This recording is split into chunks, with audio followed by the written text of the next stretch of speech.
ब्रेकनंतर आपलं पुन्हा एकदा स्वागत। निकालाच्या बातम्या पाहूयात वेगवान स्वरूपात। आमदार सुहास कांदे यांनी मनमाड आणि नांदगावचा गड राखला। दोन्ही नगर परिषदेमध्ये राष्ट्रवादीचा धुव्वा उडवत थेट नगराध्यक्षपदासह नगरसेवकांनी पूर्ण बहुमत मिळवलं। नगर परिषदेवर शिवसेनेचा भगवा फडकल्यानंतर सुहास कांदेंनी मतदारांचे आभार मानले।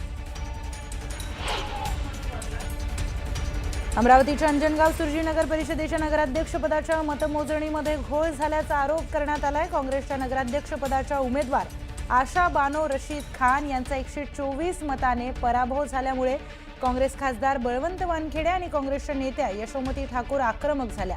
अंजनगाव सुर्जीमध्ये भाजपचे अविनाश गायगोले नगराध्यक्षपदी निवडून आले। भुसावळ नगर परिषदेच्या निवडणुकीत मंत्री संजय सावकारे यांच्या पत्नीचा पराभव झाला। माझ्या पत्नीचा झालेला पराभव मान्य आहे असं म्हणत मंत्री सावकारेंनी पराभवाची जबाबदारी स्वीकारली। माजी आमदार संतोष चौधरी यांच्या हातात भुसावळकरांना सत्ता द्यायची होती ती त्यांनी दिली असं देखील मंत्री सावकारे म्हणाले। जळगावच्या भुसावळ तालुक्यातील वरणगावच्या नगराध्यक्षपदी अपक्ष उमेदवार सुनील काळे यांनी बाजी मारली आहे। भाजपचे श्यामला जांभरे यांचा पराभव करत सुनील काळेंनी बाजी मारल्यामुळे मंत्री रक्षा खडसे आणि संजय सावकारेंना हा मोठा धक्का बसला। नशिराबाद नगर परिषदेतील विजयानंतर भाजप सेना युतीचे उमेदवार योगेश पाटील यांना अश्रू अनावर झाले। दीर्घ संघर्ष आणि जनतेच्या विश्वासाचं फळ मिळाल्याची भावना योगेश पाटलांनी व्यक्त केली। नाशिक जिल्ह्यात शिवसेनेसह महायुतीला मोठं यश मिळाल्याची भावना मंत्री दादा भुसेंनी व्यक्त केली आहे। नाशिकमध्ये शिवसेनेचे 5 नगराध्यक्ष आणि 92 नगरसेवक निवडून आले, त्यामुळे मंत्री भुसेंनी मतदारांचे आभार मानले। अकलूज नगर परिषद निवडणुकीच्या निकालानंतर खासदार धैर्यशील मोहिते पाटील यांनी ठेका धरलाय। धैर्यशील मोहिते पाटलांच्या डान्सचा व्हिडिओ सध्या व्हायरल होतो। हिंगोली जिल्ह्याचं महायुतीचं प्राबल्य आहे, मात्र शिवसेनेला अपेक्षित यश मिळालं नाही असं हेमंत पाटील म्हणाले। पुढच्या वेळेस प्रयत्न करून प्रचंड मोठा विजय खेचून आणू असं देखील आमदार हेमंत पाटील यांनी स्पष्ट केलंय। मुख्यमंत्री देवेंद्र फडणवीस यांनी बार्शीचे माजी आमदार राजेंद्र राऊत यांचं फोनवरून अभिनंदन करत बार्शीकरांचे आभार मानले। बार्शी नगरपालिकेवर एक हाती सत्ता मिळाल्याने फडणवीसांनी मतदारांचे आभार मानले। शहादा तळोदा मतदारसंघाचे भाजपचे आमदार राजेश पाडवी यांच्या मतदारसंघातील दोघं पालिकेमध्ये भाजपला पराभवाचा सामना करावा लागला। तळोदा नगरपालिकेमध्ये अजित पवार यांच्या राष्ट्रवादीच्या नगराध्यक्षपदाचे उमेदवार भाग्यश्री योगेश चौधरी या विजयी झाल्या।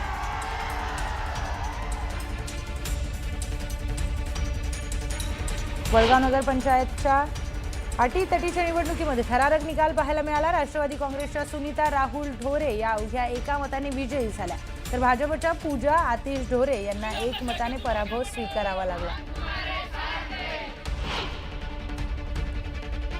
बारामतीमध्ये 2 नगरसेवक अपक्ष निवडून आले। यशपाल पोटे यांचा दणदणीत विजय झाला। यशपाल पोटेने राष्ट्रवादीचे जितेंद्र दुजर यांचा पराभव केला, तर प्रभाग क्रमांक 20 मधून निलेश इंगोले यांचा विजय झाला। सिंधुदुर्गच्या सावंतवाडीत दीपक केसरकरांना भाजपने धक्का दिलाय। दरम्यान भाजपच्या पदाधिकाऱ्यांनी केसरकरांच्या कार्यालयासमोर जल्लोष केला।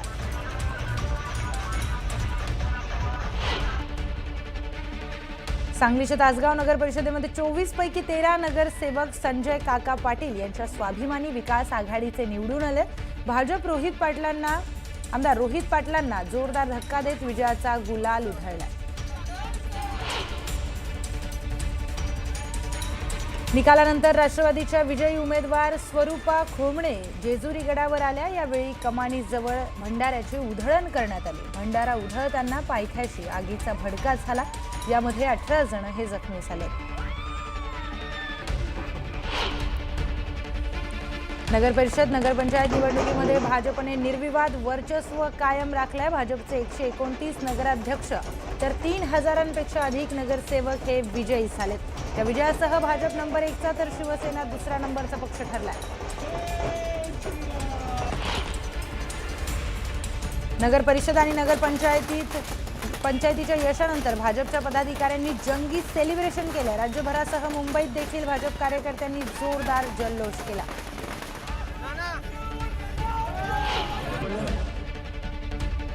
पुणे जिल्ह्यातील नगर परिषदांवर अजित पवारांच्या राष्ट्रवादीचं वर्चस्व राखल्याचं पाहायला मिळालं।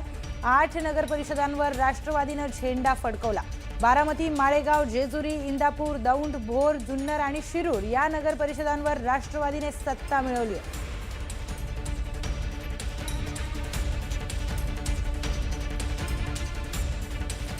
तर एक स्पेशल रिपोर्ट पाहूयात। अंबरनाथ नगर परिषदेवरील शिवसेनेची 35 वर्षांची सत्ता ही संपुष्टात आली आहे। भाजपच्या तेजश्री करंजुले यांनी नगराध्यक्षपदाची निवडणूक जिंकली, त्यामुळे शिवसेनेने 27 जागा जिंकून देखील गड आला पण सिंह गेला अशी स्थिती निर्माण झाली आहे। तर ठाणे जिल्ह्यासह कोकणामध्ये भाजप प्रदेशाध्यक्ष रवींद्र चव्हाणांची रणनीती ही यशस्वी झाल्याचं पाहायला मिळालंय।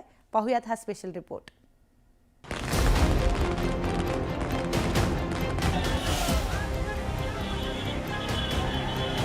ठाणे जिल्ह्यातील प्रतिष्ठेच्या अंबरनाथ नगर परिषदेवरती भाजपानं झेंडा फडकवला।